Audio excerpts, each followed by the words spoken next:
নমস্কার বন্ধুরা, Adobe Photoshop tutorial for all এর পক্ষ থেকে আপনাদের সবাইকে স্বাগত। তো আজকে একটা নতুন সপ্তাহে নতুন টিউটোরিয়াল নিয়ে আপনাদের সামনে হাজির হয়েছি। তো আজকে যে টিউটোরিয়ালটা দেখাবো সেটা একটা রিমুভিং ব্যাকগ্রাউন্ড এফেক্ট। এটা আমি আগেই টিউটোরিয়ালটা দিয়েছিলাম। ওই টিউটোরিয়ালে দেখিয়েছিলাম একটা প্লেন ব্যাকগ্রাউন্ড থেকে আরেকটা প্লেন ব্যাকগ্রাউন্ডে কোনো ইমেজকে কিভাবে আনা যায় ওটা দেখিয়েছিলাম। এবং ওই টিউটোরিয়ালে বলেছিলাম যে একটা গ্রেডিয়েন্ট ব্যাকগ্রাউন্ড থেকে অন্য একটা ব্যাকগ্রাউন্ড বা অন্য কোনো গ্রেডিয়েন্ট ব্যাকগ্রাউন্ডে কিভাবে ইমেজটাকে আনা যাবে, এই উড়ো চুলের ইমেজটাকে কিভাবে আনা যাবে ওটা দেখাও বলেছিলাম। তো আজকে এই ইমেজটা শো করছি। তো দেখুন কিভাবে আমি ফটোশপের সাথে তৈরি করেছি। ইমেজটা দেখুন ওপেন করে দেখাচ্ছি। এটা দেখুন পিছনের ব্যাকগ্রাউন্ডটা এই কালারের ছিল। পরে আমি ফটোশপের সাহায্যে এই ব্যাকগ্রাউন্ডটা চেঞ্জ করে এই স্কাই কালারের ব্যাকগ্রাউন্ডটা কিভাবে এনেছি ফটোশপের সাহায্যে, ওটা আজকে আমি আপনাদের দেখাতে চলেছি। তো শুরু করছি আমার টিউটোরিয়াল শুরুর আগে আপনাদেরকে ধন্যবাদ জানিয়ে রাখি, কারণ আপনারা আমার চ্যানেল দেখছেন, লাইক করছেন, কমেন্ট করছেন এবং আমাকে এত সহযোগিতা করার জন্য আপনাদের অশেষ অশেষ ধন্যবাদ জানিয়ে রাখি। তো চলে আসি আমার টিউটোরিয়ালে। প্রথমে দেখুন কাজের সুবিধার জন্য আমি পেজটাকে একটুখানি বড় করে নেবো। বড় করে নেওয়ার জন্য দেখুন এই দুটো প্যানেলকে আমাকে ক্লোজ করতে হবে। তো ক্লোজ করার জন্য এখানে দেখুন একটা বার আছে, জাস্ট ক্লোজ ট্যাব গ্রুপ অপশনে ক্লিক করলাম, প্যানেলটা ক্লোজ হয়ে গেল। সেম প্রসেসে এই প্যানেলের অপশনে গিয়েও আমি ক্লোজ ট্যাব গ্রুপ করলাম, আমার প্যানেলটা অফ হয়ে গেল। এরপর লেয়ার প্যানেলটাকে আমার কাজের সুবিধার জন্য আমি নিচের দিকে নামিয়ে আনি। এবার দেখুন নিচের দিকে নামিয়ে আনার সঙ্গে সঙ্গে দেখতে পাচ্ছেন আমার পেজটা বড় হয়ে গেল। এরপর আমার কাজের সুবিধে হবে। তো এই ইমেজটার কোনো ফাংশন নেই, তো আমি এটাকে তৈরি করব, তার জন্য আমি এটাকে মিনিমাইজ করে দিই। এরপর দেখুন দুটো ইমেজ আমার দরকার, একটা স্কাই এর ইমেজ আর একটা হচ্ছে এই মেটার ইমেজ আমার দরকার।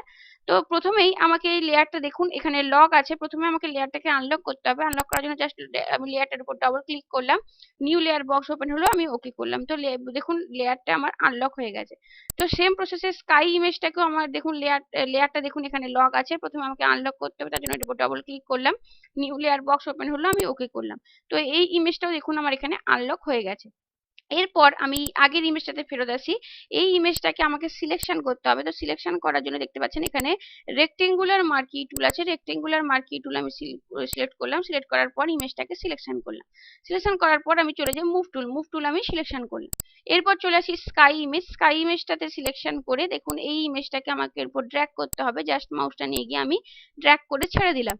তো এরপর দেখুন আমাকে এই ইমেজটা স্কাই এর ইমেজের উপর অ্যাডজাস্ট করে বসাতে হবে। জাস্ট মাউসটা দিয়ে আমি অ্যাডজাস্ট করে বসাচ্ছি। এরপর কাজের সুবিধার জন্য আমি ইমেজটাকে একটুখানি বড় করে নেবো। বড় করে দেওয়ার জন্য দেখুন জুম টুল সিলেক্ট করলাম। সিলেকশন করার পর জাস্ট একটা ক্লিক করলাম, আমার ইমেজটা এখানে বড় হয়ে গেল। এরপর এই ইমেজটাকে দেখুন উপর নিচ পুরো কভার করে বসাবো এবং দুটো সাইড দেখুন একটুখানি আমি গ্যাপ রেখে দেবো। দুটো সাইডে একটু জাস্ট গ্যাপ রাখলাম এবং উপর নিচটা আমি এখানে কভার করে বসালাম। এরপর আমাকে এই ইমেজটাকে দেখুন এই লেয়ার প্যানেলটাকে আমি তুলে দিই। লেয়ার প্যানেলটা দেখুন এই যে লেয়ারটা আছে ভালোভাবে লক্ষ্য করুন, এই যে উপরে যে লেয়ারটা আছে এর একটা ডুপ্লিকেট কপি তৈরি করতে হবে। তার জন্য কিবোর্ডের কন্ট্রোল+J প্রেস করলাম, ডুপ্লিকেট কপি তৈরি হয়ে গেল। এরপর সেকেন্ড লেয়ারটা সিলেকশন রেখে আমি আমার সেফটি পারপাসে দুটো কপি তৈরি করে রাখলাম। তার জন্য আমি সেকেন্ড লেয়ারের আই আইকনটাকে বন্ধ করে দিলাম, কারণ আমার এখানে প্রয়োজন নেই। তো উপরের লেয়ারটা সিলেকশন করে দেখুন আমাকে এখানে সিলেক্ট করতে হবে। দেখুন সিলেকশন করার জন্য দেখুন এখানে অনেকগুলি সিলেকশন টুল আছে। আপনারা magnetic lasso tool, polygonal lasso tool দিয়ে সিলেকশন করতে পারেন, কিন্তু এখানে তাড়াতাড়ি সিলেকশন করার জন্য আমি এখানে সবচেয়ে best quick selection tool selection করব। দেখুন এখানে কুইক সিলেকশন টুল আমি সিলেকশন করলাম। সিলেকশন করার পর দেখুন এখানে প্লাস চিহ্নের যে কুইক সিলেকশন টুলটা আছে আমি ওটাকে সিলেক্ট করলাম। সাইজটা দেখুন 15 রেখে ব্রাশ সাইজটা আমি এখানে ইমেজটাকে সিলেকশন করব। দেখুন এখানে ইমেজটাকে আমি পুরোপুরি সিলেকশন করব এবং অনেকটা ব্যাকগ্রাউন্ড জুড়ে সিলেকশন করতে হবে, কারণ এখানে চুলটা যেহেতু উড়ো চুলটা যেহেতু বাইরের দিকে আছে তার জন্য অনেকটা জায়গা জুড়ে আমি এটাকে সিলেকশন করলাম। আপনারা ভাবছেন হয়তো ব্যাকগ্রাউন্ডটা সিলেকশন হয়ে যাচ্ছে, কিভাবে এটা রিমুভ করব। তো সেই জন্যই আজকে এই টিউটোরিয়ালটা দেখানো। তো কিভাবে রিমুভ করব নিশ্চয়ই আপনারা দেখবেন, তবে আমাকে অনেকটা চুলের অনেকটা জায়গায় মানে ব্যাকগ্রাউন্ডের অনেকটা জায়গায় সিলেকশন করতে হবে। তো দেখুন এতটা জায়গা আমি সিলেকশন করলাম এবং পুরো ইমেজটাকে সিলেকশন না করা পর্যন্ত আমাকে এই কাজটা করতে হবে। দেখুন এই জায়গাটা অনেকটা জায়গায় সিলেকশন হয়েছে। এরপর দেখুন আমার এই মোটামুটি সিলেকশনটা কমপ্লিট হয়ে গেছে। তো সিলেকশন রাখা অবস্থাতেই দেখতে পাচ্ছেন এখানে রিফাইন এজ বলে একটা অপশন আছে। আপনারা ডাইরেক্ট এখান থেকে যেতে পারেন, অথবা যদি আপনারা যাদের এখানে অপশনটা নেই তারা সিলেক্ট থেকে রিফাইন এজ অপশনে যেতে পারেন। তো জাস্ট আমি এখানে ক্লিক করলাম, ক্লিক করার সঙ্গে সঙ্গে রিফাইন এজের বক্স ওপেন হলো। দেখতে পাচ্ছেন এখানে একটা রিফাইন এজটা দেখুন এখানে ভিউ বলে অপশন আছে, জাস্ট এই বারটাতে ক্লিক করলাম। অনেকগুলি অপশন আছে দেখুন, এখানে যে ব্যাকগ্রাউন্ডের উপর ছিল সেটা আছে, ব্ল্যাক কালারের উপর আছে, হোয়াইট কালারের উপর আছে, দেখুন ব্ল্যাঙ্ক লেয়ারের উপর আছে। আমি কাজের সুবিধার জন্য ব্ল্যাক কালারের উপর সিলেকশন রাখলাম। সিলেকশন রেখে দেখুন এখানে স্মার্ট রেডিয়াসটা আমি বক্সটাকে চেক করলাম এবং রেডিয়াসটা দেখুন আমি এখানে রেডিয়াসটা 4 পিক্সেল করে নিলাম। 4 পিক্সেল করে দেখুন এখানে একটা ব্রাশ আছে, জাস্ট রাইট ক্লিক করলাম, রাইট ক্লিক করার পর দেখুন রিফাইন রেডিয়াস ব্রাশ মানে রিফাইন রেডিয়াস টুল এবং ইরেজ রিফাইনমেন্টস টুল বলে দুটো অপশন আছে। আমি এখানে রিফাইন রেডিয়াস টুল সিলেকশন করলাম। তো সিলেকশন করা অবস্থাতে দেখুন এখানে ব্রাশ সাইজটা আমি 55 করলাম, ব্রাশ সাইজটা আপনারা চেঞ্জ করতে পারেন। তো ব্রাশ সাইজটা ঠিকঠাক করে দেখুন জাস্ট আমি মাউসটাকে প্রেস করে, একটু ভালোভাবে লক্ষ্য করবেন, এখানেই হচ্ছে ফাংশনটা, মাউসটাকে প্রেস করে আমি যখন টানছি দেখুন এখানে কালারিং হয়ে যাচ্ছে। জাস্ট মাউসটাকে আমি যখন ছেড়ে দিলাম দেখুন ব্যাকগ্রাউন্ডটা এখানে রিমুভ হয়ে গেল। সেম প্রসেসে দেখুন মাউসটাকে ধরে আমি একবার জাস্ট ক্লিক করে মাউসটাকে আমি ড্র্যাগ করছি, ড্র্যাগ করার সঙ্গে সঙ্গে দেখুন কালারিং হয়ে যাচ্ছে এবং জাস্ট মাউসটাকে আমি একবার ছেড়ে দেওয়ার সঙ্গে সঙ্গে আমার কালারটা চলে যাচ্ছে। এইভাবে যেসব জায়গাগুলোতে ব্যাকগ্রাউন্ড গুলো থেকে গেছে সেই জায়গাগুলোতে আমি রিমুভ করছি। দেখুন জাস্ট মাউসটাকে একবার ক্লিক করে টানছি, ক্লিক করে আমি ছেড়ে দিচ্ছি, ছেড়ে দেওয়ার সঙ্গে সঙ্গে দেখতে পাচ্ছেন আমার এখানে ব্যাকগ্রাউন্ডটা চলে যাচ্ছে। এইভাবে সেম প্রসেসেই আমি প্রত্যেকটা জায়গায় রিমুভ করলাম। রিমুভ করার পর দেখুন মোটামুটি ব্যাকগ্রাউন্ডটা আমার রিমুভ হয়ে গেছে। এরপর দেখুন আমার রিফাইন এজে আমি চলে আসি, ভালোভাবে লক্ষ্য করুন এখানে দেখুন বক্সটা যে আছে বক্সটা আমার চেক করতে হবে, অ্যামাউন্টটা 50% রাখতে হবে এবং দেখুন এখানে আউটপুট টু এই বারটাতে ক্লিক করলাম, দেখুন অনেকগুলো অপশন আছে, আমি new layer with layer marks অপশনটাতে সিলেকশন রেখে আমি ওকে করলাম। তো ওকে করার সঙ্গে সঙ্গে দেখতে পাচ্ছেন যে পিছনে যে ব্যাকগ্রাউন্ডটা ছিল ওই ব্যাকগ্রাউন্ডটা চলে গেছে এবং একটা স্কাই কালারের ব্যাকগ্রাউন্ডের উপর ইমেজটা আমার চলে এসেছে। তো কিভাবে করলাম নিশ্চয়ই আপনারা বুঝতে পারলেন।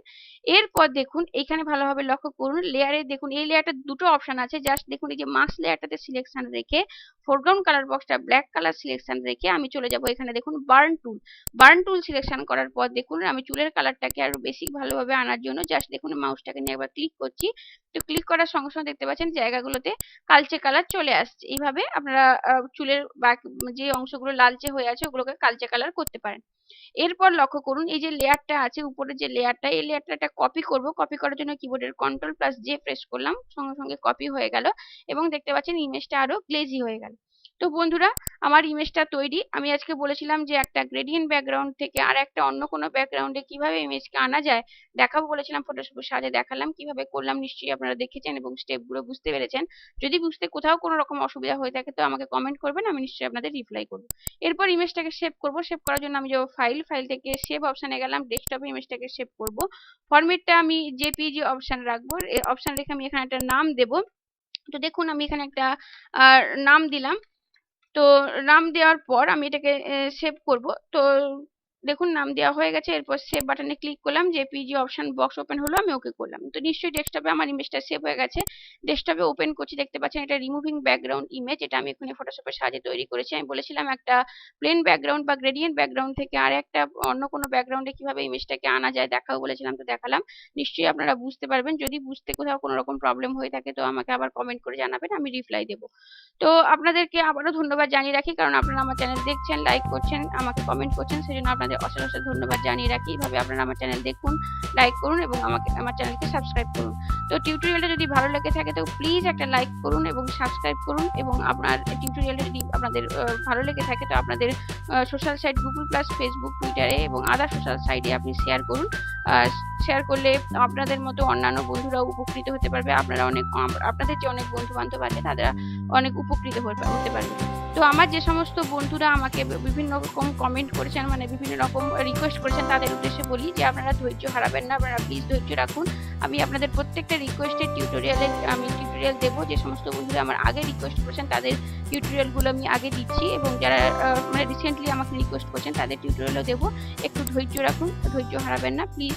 আপনারা এইভাবে সহযোগিতা করলে আমি আগামী দিনে আরো ভালো ভালো টিউটোরিয়াল আপনাদের উপহার দেওয়ার চেষ্টা করবো, এবং সকলকে বলছি যে আপনারা ধৈর্য রাখুন, আমার চ্যানেল দেখে থাকুন, আমি অবশ্যই প্রত্যেকে টিউটোরিয়াল দেবো। তো বেশি কথা বাড়ালাম না, আজকের মতো আমার টিউটোরিয়াল এই পর্যন্তই। পরবর্তী টিউটোরিয়াল নিশ্চয়ই আপনাদের সঙ্গে আবার দেখা হবে। সকলে ভালো থাকবেন, সকলকে ভালো রাখবেন। ধন্যবাদ।